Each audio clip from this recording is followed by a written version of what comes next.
If you're vulnerable to psychic damage from roguish language, stay away from these gibbering mouths. But if you intend on listening to this podcast about enriching your fantastical group hallucinations, you're too far gone already.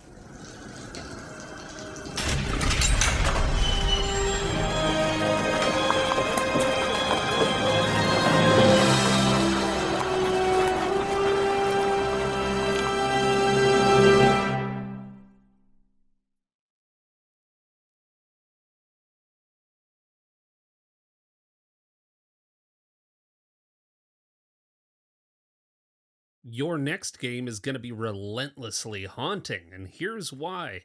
In this episode, we find some answers to how can we use a revenant like they ought to be used. And are there stages that we can bucket a revenant encounter into that will build unbearable terror in your party? And are there any details from old accounts of revenants that we can use to defeat these terrible foes? Welcome to the Hook and Chance podcast. I'm Travis. And I'm his brother, Jordan. So, we talk a lot about horror on this podcast, but neither of us are really like crazy horror buffs. This is true. The truth comes out. It's just outing ourselves. The thing is that we both grew up in a cabin in the woods of northern BC. Like, we lived the horror. Yeah, we don't need movies to simulate the isolation and the threat of bears. And ghosts, obviously, too. Yeah. What? Yeah. I was afraid of ghosts in the woods as a child. Is that not fair? And I think it's because we were fueled by a couple of different things.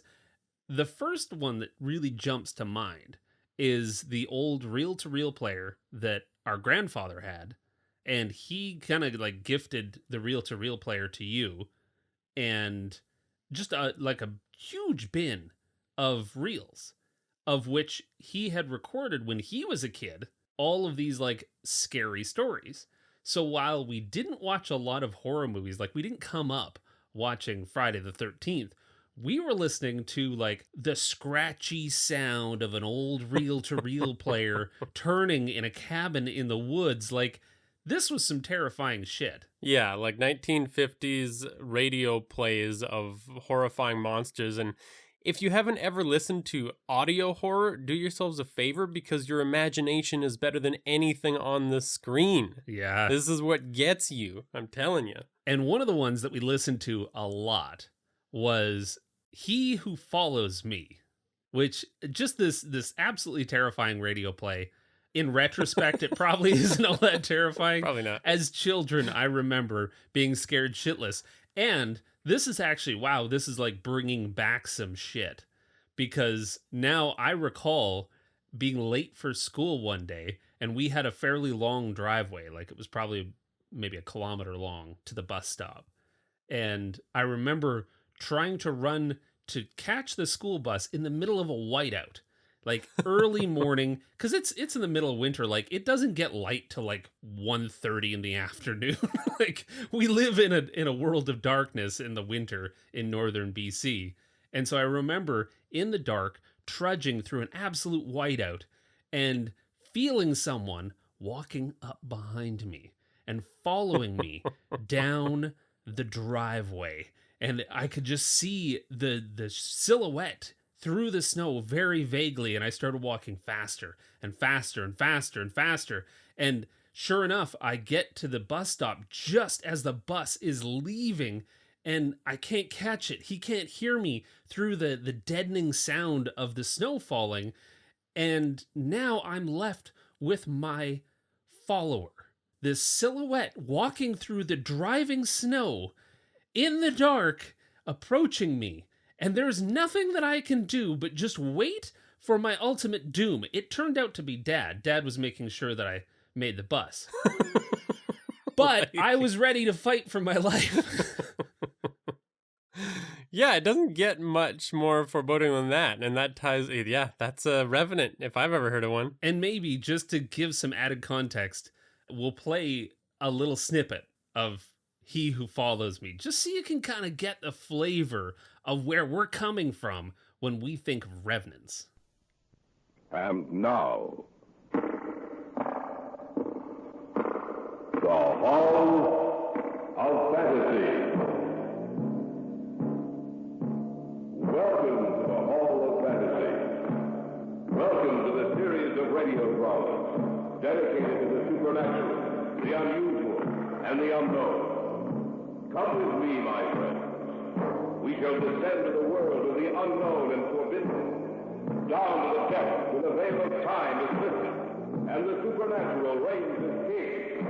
Come with me and listen to the tale of He Who Follows Me. The Death That Walks? Well, how did he come to get that name? Because people around here have seen him at night. But he's dead. That's right, he's dead. And they've seen him walking. This must be their imagination. Ain't their imaginations, I know. I've seen him myself. What are you trying to do? Frighten us? I ain't trying to frighten you none. I don't have to. He'll frighten you.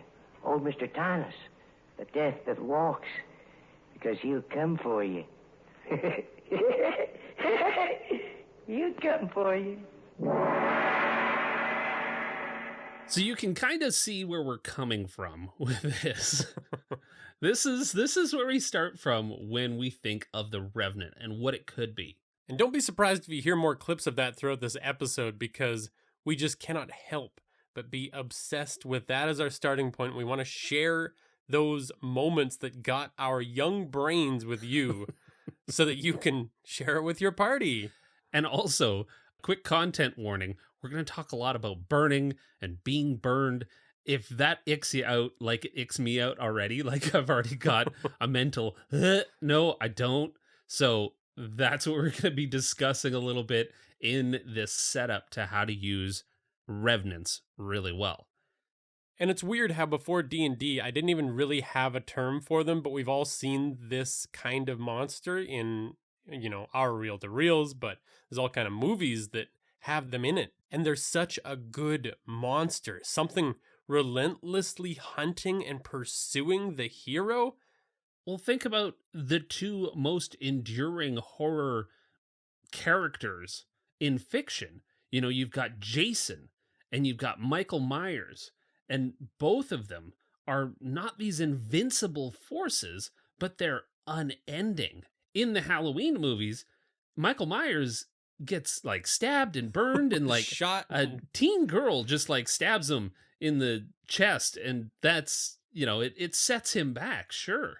But evil never dies. It just keeps coming back, and it keeps coming for you. Yeah. These types of stories give you that really cool opportunity to give the party such a win. They've done it. They've killed it. But it's still going to come back. That's the problem. Yeah. That's what makes it so good. Yeah. The challenge here, I've always skipped over the Revenant because I've never really sat down and thought about how to use them to their best effect. And the problem is, like a lot of the other monster episodes that we do, if you throw that stat block down and you just run it like a monster, it's going to fall very flat. Yeah. Party's going to beat it. It doesn't have wild abilities in combat.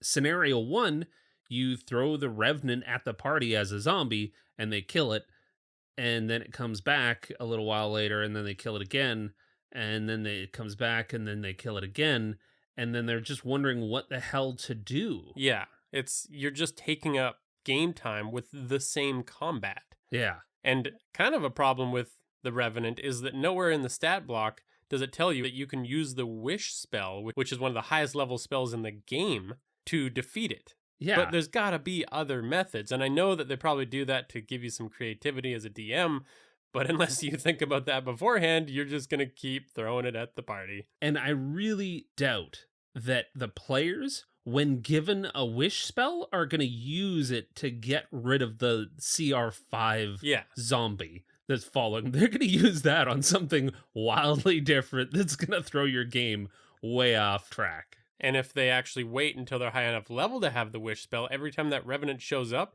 they just boot it into oblivion. It's not a challenge for them anymore. Anyways. Good point, yeah. You need an army of Revenants at that point. Yeah, there's some incongruity in the Revenant stat block. The solution, though, that we're going to explore in this episode is building them up right, because it's spooky season right now, and we need to talk about some like Halloween fun where we can really string the players along and build them up like they deserve. And they do deserve it, because your party's probably done something to an NPC that they shouldn't have.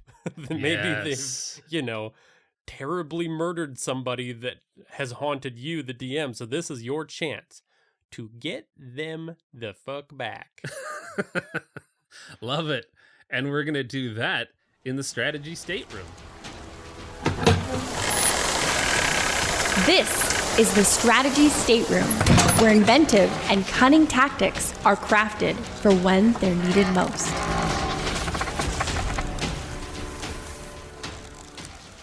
So some of the highlights of the actual Revenant in D&D 5th edition for you, in case you're unfamiliar.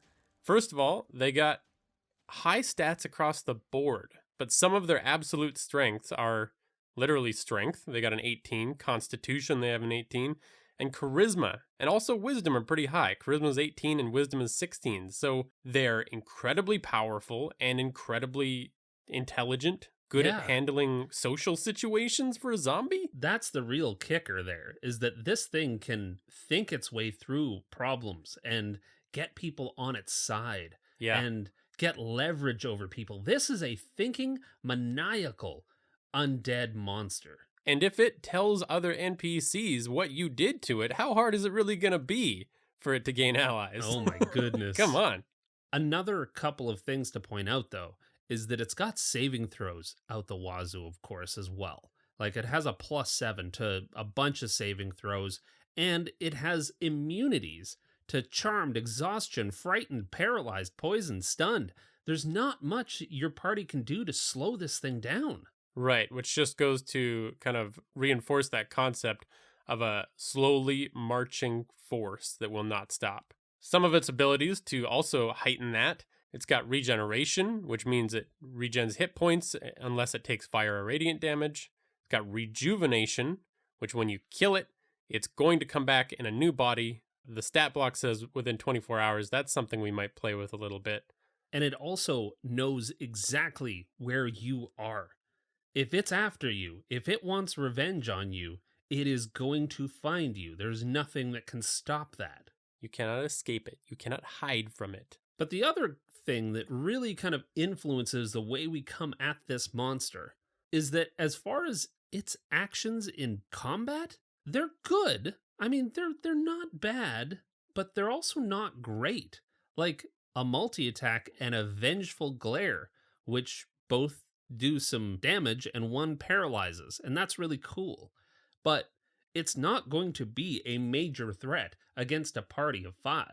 No. So what we need to do is, like we said in the intro, we need to build up and we need to mess with them in other ways. We need to use its intelligence to be just a terrifying force of nature kind of monster that turns others against the party and messes with them and gets to the destination before they can and really dogs them and makes their lives miserable. Because with all of that intelligence also comes the lack of the need to do human things, like, maintain relationships, sleep, eat, all that stuff. The undead marches on inevitably. Right. We're going to break this down into 3 steps. These are the 3 steps that we feel are probably going to be the best 3 solid phases, let's say, of how a Revenant is going to play out in a story. Step 1 is the horror. This is literally just the same horror steps that we've talked about in the past. We have a 3-part series called The Bones of Horror that we go over these horror steps in vast detail. But here, we're just going to solidly build up to a little bit of a scare. Which is going to end in the first time that they actually encounter this monster. And that's why it's only the first phase that's horror, because as soon as you reveal the monster, you're out of horror and you're into something else. Right. Then the second stage is the haunting. So we're trying to do another suspenseful build-up to what could be a new foe that then turns out to be that old foe. It's back, and we did not expect that. Yeah, we're trying to keep it away from them and make them wonder why everything that they touch or everything that they go near is turning sour. Their plans, the people, like something bad is happening to them. And then part 3 is the mystery. Now they know what's after them, but they don't know how to stop it. And this is the part that we feel is kind of missing from the Revenant. So we need to give them a little bit of a mystery on how to overcome their foe and finally kill it with something other than a wish spell. Right. Yeah, we need to give them a way to overcome this foe. Yeah, let's explore some of those steps in more detail. And let's do it with an actual example of what you could do in your game. So Will HP gave us a prompt from his GM experience on our Discord channel. When we asked, what is something that your party has done to an NPC that really just deserves some goddamn revenge because it was evil? It was kind of horrifying, Yeah. right? And sure, the party's killing bad guys all the time, but maybe it's a axe cleave or an arrow through the head, and those are violent. But there's something a little extra special about spells like heat metal. If you're unfamiliar, that does what it sounds like. It heats metal, but the way to use it to its most extreme effect is to do it on a suit of full plate armor. That's horrifying and awful. As Will pointed out, the doffing rules of armor suddenly become very important and require rigorous enforcement when someone's burning inside of them. That person obviously died of their horrible, horrible wounds. And guess what? That's going to be the source of our Revenant. If this was an enemy in a game or this was just simply an NPC, because we know that often adventurers do some kind of villainous things without necessarily realizing how villainous they really are. As a GM, you see stuff as simple as the party trying to negotiate a better deal and they can't get it, so they get to murdering. And I honestly can count the number of times on my hand that an interrogation has gone well. Has gone morally okay. That has not haunted your dreams that night? Yeah. I'm playing with a bunch of sociopaths. For sure. So let's start off with the horror. What we typically do with these horror steps is we want to start with what is normal, and then we increase it to uneasy, and we start leaving hints that kind of cause this sense of unease. Then we step it up one more time with dread, and we start to layer in this impending force that's coming to them, and then it's right around the corner with terror, and then we finally reveal the monster with horror. And what we're trying to do with the horror steps here is we're really just trying to build that up as a monster. Our players are not necessarily, unless they're really, really familiar with the monster manual, not necessarily going to know that this is a Revenant. It could just be somebody undead that maybe they recognize them, maybe they don't. There's a lot of mystery that we can play into this, but we want to try and get the first Halloween movie, right? The first time you meet this psychotic killer and you're like, oh, we want to end it with, we've burned it alive, we've killed it, it's absolutely gone, it's fallen into a pit of lava, there's no coming back from that. Like, that's the real point of this whole horror step, is to build up the monster and then to make sure that the party can rest easy knowing that they have handled this. Right. You absolutely don't want an unsure victory in this case. The party can't look back and say, did we kill him? Yeah. So I think the best place to start with this is, between some adventures. The party has just helped defeat the council member that was secretly a cultist or some such. Success! They're back in town celebrating their victory. That's what I love about this, is that, the Revenant can just be a wonderful, gentle reminder of the horrors that they've wrought in the world. And it can be slotted in at any point. I like how you say a gentle reminder. I don't think it's so gentle. We're going to beat them over the heads with it. So let's start to drop a little unease in there. Maybe farms nearby have had groups of animals run off because, well, there's some kind of undead creature roaming around getting closer. I love that. Like the horses whinnying in the barn, like, oh, I don't know why, but the animals have been unsettled. Yeah. It's such a great way to drop in a little bit of unease. Following that, An NPC they know says they just got into town and the woods were real quiet coming through. Yeah. Hunter looking for live game and has struck out for the past like 4 nights. Yeah. I don't know where all of the game has gone. Or we can foreshadow some of the horror that we're going to get into with a fire breaking out in town. And, you know, they come into town and find that this fire has recently been started. A bunch of people were burned, and the local healer is trying to nurse some of those burns and foreshadowing the agony. Like we want to try and hit that real good about like NPCs saying, "Oh, I've never experienced something so painful," you know, wailing and saying like, this is the worst thing that you can possibly do to someone for a long lasting pain. Yeah. And it's especially good if the party starts to try and help these people, knowing that they're the ones that did something like this in the first place. Right. It's like, oh, now you're going to be good. I see. Maybe they'll pick up on it. Yeah. But I suspect, and I would be willing to bet money that they will not. Yeah.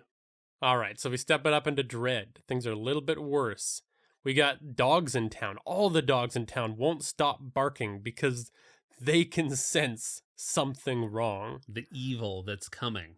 You know, we can add a little bit of psychological horror and saying that somebody came asking for you, and I didn't know who they were asking for, but now here you are.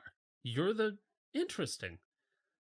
And they were, you know, kind of creepy. Yeah. Wearing a hood. Give them a little in the description. Shadows. Right. Yeah. And maybe the day after they're carousing their celebrations at the tavern, they walk by the same tavern. It's been burned down. The doors and windows were barricaded from the outside as it was burned down. Ooh. Maybe people still got out. Your call as a DM, but like, that's unsettling either way. Yeah, they're gonna maybe even want to investigate that. Yeah. And like lean into it a little bit. Now, if we step it up into terror, now everyone's kind of freaked out. Things are kind of quieter than normal. And we need to start like sabotaging them. We need to target them. They're going to start to think, oh, there's something weird going on in town. But now we need to make sure that the party understands that they are in fact the target. They brought this evil into town. Yeah, something is attached to them. So I'm thinking like, you know, we need to attack their stuff. If they're traveling with a wagon, like if the party has a covered wagon that they travel with, that wagon needs to get sabotaged in the night. You know, we need to find some of their stuff burned or tossed into a fire. And if you want to really step it up in this terror stage, somebody that they're close to or at least have been friendly with is found dead. Yes. From being burned. Go after an NPC. Yeah. And then finally, horror, we need to introduce the monster. This is the final showdown with them. The final, I say in air quotes, because again, we need to make sure that the players think that this person is dead once this combat is done. But this Revenant points a finger at them and says, "I've come for you." Yeah. For a little bit of inspiration, though, I think we need to go back to "He who follows me." Just let this sink in. I think we'll be leaving tomorrow, Helen. Oh, I'm glad. I don't believe the caretaker story, and yet I'm afraid. Yeah. It's a beautiful night. Yes, isn't it? That moon so big and full that it could... Bill, Yes, dear? look down there at the street. There's a man down there. Oh, there's nothing to be... Bill! He's looking straight up at us and pointing to us. Look at his face, Bill. Look at his face. Pale, pasty looking. And his eyes like two burning coals of fire. That's how we kick off the combat, because as soon as the party sees it for the first time, they're going to want to attack. You gotta have those glowing red coal eyes. Ooh, that's the whole core of the monster to me. And then they drop the corpse of their crispy friend NPC, and it breaks or splats. Disgusting, Travis. There's fires being lit all over town, and the party is trying to help as the final showdown of the entire town ablaze. Yeah. And there's cinders falling through the sky. And this is where this climactic battle happens. The Revenant standing in the center of the road, silhouetted by flames. Maybe even having a guard come up, a brave guard, come up with his sword trying to attack it, and the Revenant just, reaches out, grabs him by the throat, picks him up, crushes him, burns him, whatever. Yeah, I dig that. So we've got the big epic showdown, and they beat the threat. They have to kill it. They need to stomp the Revenant into dust. We still haven't revealed what it is. If they know it's a Revenant, they're going to take different actions. But this thing that's come back for revenge is going to, fight until they have burned it again. It's alight. It's fallen over. It's crispy. It's literally ash by the time. It's just ash and bone. Right. They're doing all the things you're supposed to do to undead. They're chopping off its head. They're killing its brain. They're making sure it's gone. Yeah. And that's where we get into the haunting.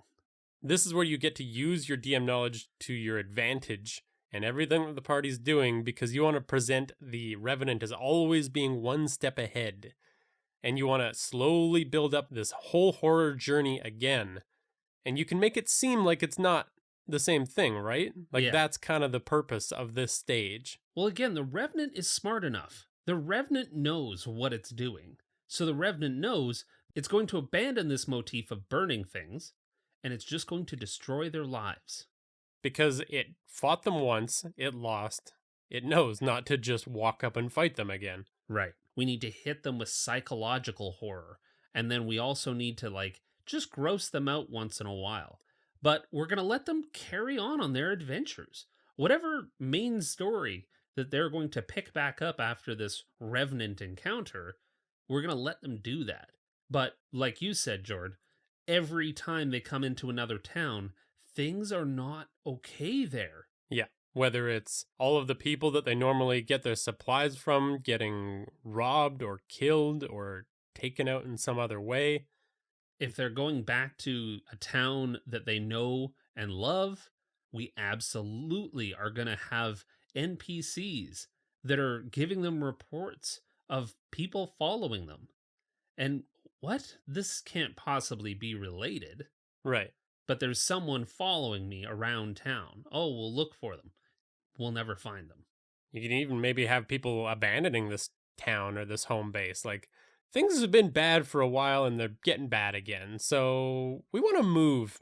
This is unsettling. Right. Because, even if the party's on the move, the Revenant doesn't need to eat, sleep, or stop walking. Yeah. Which means that some of the vast distances that typically would make it very difficult to be in two places at the same time, things could have been going poorly back at their home base for a long time. The Revenant could have been setting all of this up, and the town encounter was just one step in their plan that they've been working on for quite some time. And keep in mind that, yes, this is D&D. Maybe there's a chance that you've given your party some magical means of transportation or, flying transportation. Well, I know it steps away a little bit from the slowly plodding Revenant, but again, they're smart enough. They can do the same things. They can be on an undead vulture beast or something like that. They can use magic items. They can they could use spells if they wanted to. Yeah. They can become a spellcaster. Join the Wizard Academy. Yeah, Fred over there, he's a very, very talented spellcaster. He's new to the academy. He stinks. And he's kind of horrifying looking, but he's very talented. And he's acing all of the tests. He just studies and studies. He's relentless. He's the best student. He never stops to sleep or eat. He just studies. Top grades in his first year. It's crazy. But this is, I really like where we're going with this, because this is just hounding the party. This is burning bridges down before they get to them. This is bandits coming out of the woods. The party thinks that they're coming to attack, but really they're just terrified. There's lots of little things that we can do to just pepper in some of this, why? Why does everything, wherever we go, just turn sour? Yeah. And at some point doing this, as your party is questing, they're going to turn away from that quest. They're going to need to solve this because it's just getting to be too much. And when the party has had enough, we can finally get to this third and final stage, which is the puzzle/mystery to figure out how to rid ourselves of this revenant once and for all. And if you want to get real deep into that, we do have a mystery series as well that, you can play this out as its whole full adventure.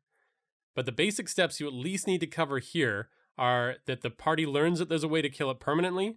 The party needs to go fetch that MacGuffin or whatever it is that's going to kill it. And they're going to have a final stand. So that's enough for a little mini mystery. And I think with the Revenant, what we're going to do while they're trying to solve this mystery is they're going to have to keep fighting the Revenant. Right. Because at this point, the Revenant's going to know that they're onto it and that they're trying to stop it. So it's coming in hard and hot with everything it's got. Yeah. It's sending other people in. Like, we don't necessarily want to just have the same Revenant fight again and again.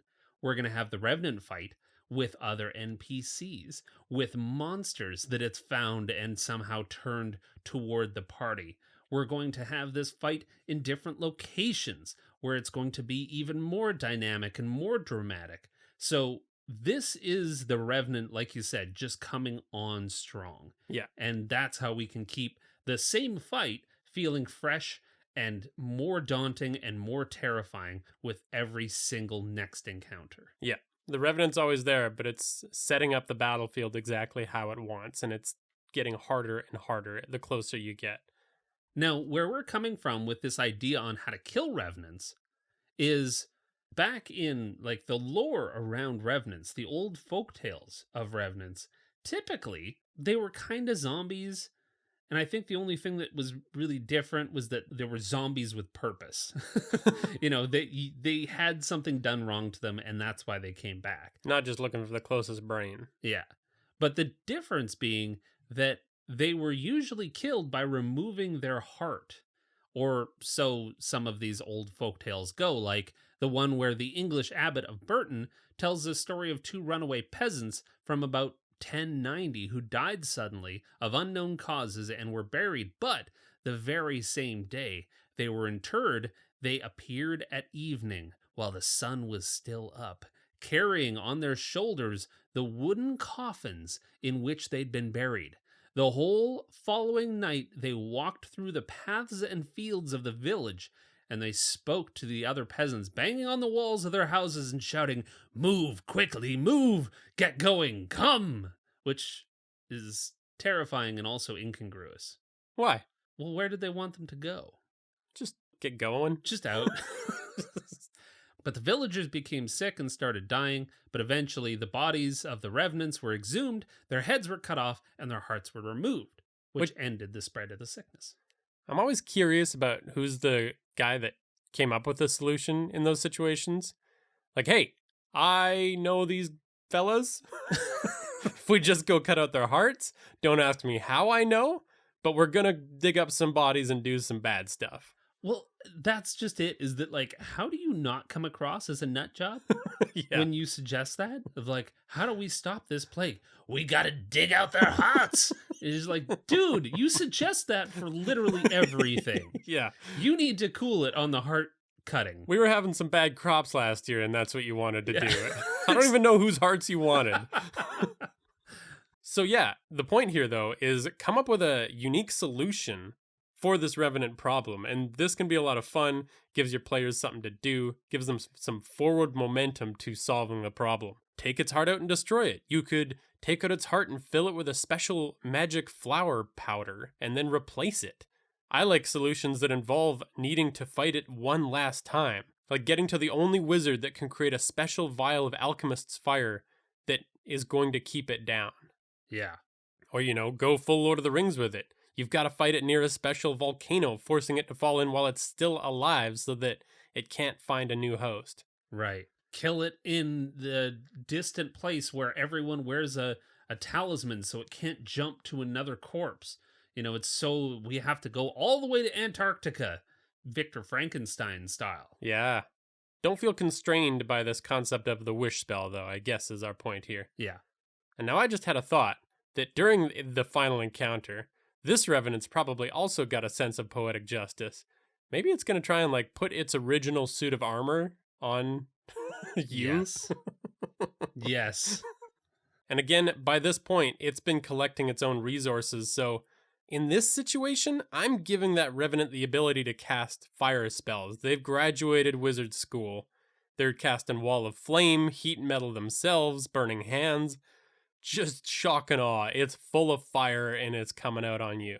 Or it's trying to use a magic item like Black Razor to just suck the soul of the person that cast the original spell on them, and so that they can do something horrible to their soul after they've captured it. Something like that. Yeah. But this is the end fight. They get a magic weapon in the end when they kill the Revenant. You know, there's a lot of benefits once they're actually able to kill this thing. They get the charred armor that, and now that original suit of that full plate armor, but it's got resistance to heat. Yeah. And it's got all of these crazy glowing red veins running throughout the armor itself. And it gives you a couple of minor, weakened Revenant abilities, like your own ability to, sleep less or track your enemies or something like that. Love that. Yes. So we're rewarding the party by finally defeating this thing.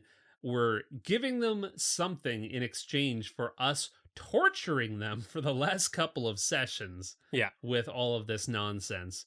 And I don't know. I think that this is a really cool solution. Definitely far better than just slapping a Revenant down and having them kill it again and again. It's back. Oh, God damn it. Let's go through this slog again. We hope that this helped, and we really hope that you share your stories of how did you use a Revenant that was really, really good? Did you use this approach? And did this lead to any crazy encounters or really good stories? We definitely want you to come and share those on our Discord. We have to leave you with one last little clip to leave you inspired by our youthful encounter with a Revenant. Yes, I hear them too. He couldn't possibly have come this far, could he? I don't know. What's the matter? Saw a face. Pressed against the window. It's not there I now. was there for just a few seconds. I saw it, Bill. The same man we saw last night outside the hotel. He was right outside the window.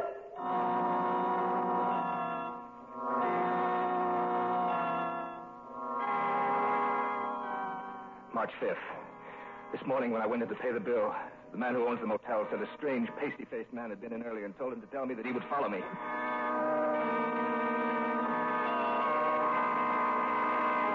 March 11th. It's impossible to get any material together that'll help me in my work. Everywhere we go, he's there also.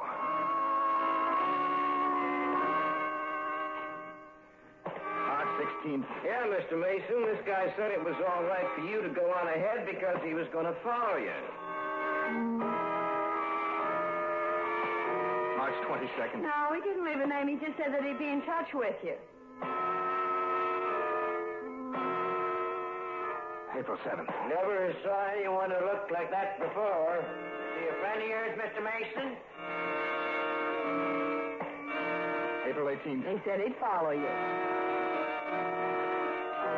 April 29th. Told me to say he'd follow you. May 15th. Follow you? Follow you. Follow you. Follow you. Follow you. Follow you.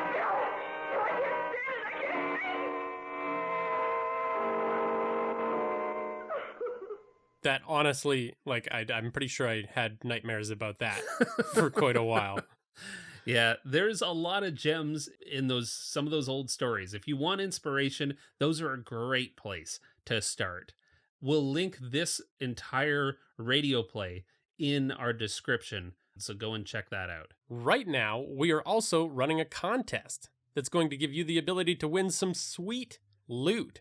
We're celebrating the debut of our article in Arcadia. Issue 20. Yeah, issue 20 of Arcadia has an article that we wrote with our dear friend, the GM Tim. It's something that we're super, super proud of. So go check that out. But we're, like you say, we're running a giveaway for this.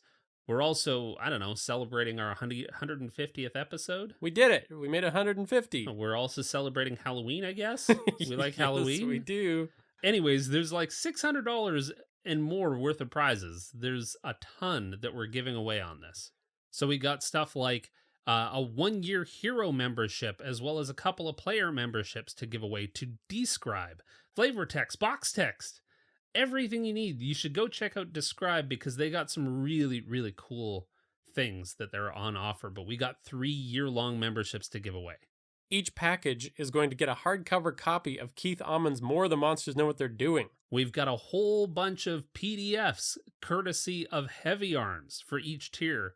We've got a bunch of Nulzer's Marvelous Miniatures figures, from Fire Giants to Aboleths, all the stuff that we've done episodes on before. You can get a one-on-one campaign or character planning session with us. Hang out and talk about what you're running, and we'll help you. Well, yeah, we'll sit down and actually help you go through the steps and build something that you're really, really proud of. We've got fashionable Hook and Chance stuff. Very on brand and lucky green and teal Chessex Lab dice set. Stickers, patches, Discord flair. There's a whole bunch of stuff in there. Go check it out. You can find all of the entry information on hookandchance.com. This is how easy it is to win some of this stuff. Write a character intro, join our Discord, and like and retweet a tweet that's pinned to our Twitter. Yeah, you get tons of sweet loot just for Super liking easy. us. Just like us. Just like That's all we want. Don't sound so desperate, Jordan. You got it. This is a cool prize thing for you, not for us. The due date for all of this is Halloween, so you have just a scant couple of weeks to get your shit together and get entered to win some of this stuff. We are excited for you to have all this stuff to run your games. As a reminder, we are not that popular, so you have a great chance at winning some of this stuff. Please like us, like all of our patrons do. As they support us, they support this episode, they make this whole show possible. Thank you to Sue Art, Blackthorn, First Law, Peacock Dreams, DM Thunderbomb, Marley R, Gar the Pirate, Time Warp, Dangerous Marmalade, Zach G, No Ma'am, Michelle T, Felix R, Chris F, Lucas D, Lila G, GM Tim, Nevermore, Thomas W, Ty N, Heavy Arms, Eric R, All Just, Leprechaun, and Will HP. Thank you all so much. Thanks to Tabletop Audio for the sound effects that you heard in this episode. You can follow us at Hook and Chance on Twitter, Facebook, Instagram, and Reddit. You can join that awesome community of DMs and players by joining our Discord. That is literally the only requirement to win one of those prize packs. Just join our Discord. It's so easy. Thanks for listening. And Travis, great if I die games. first, I'm revenanting you, I promise. Because I know you'll have been involved in some way, shape, or form.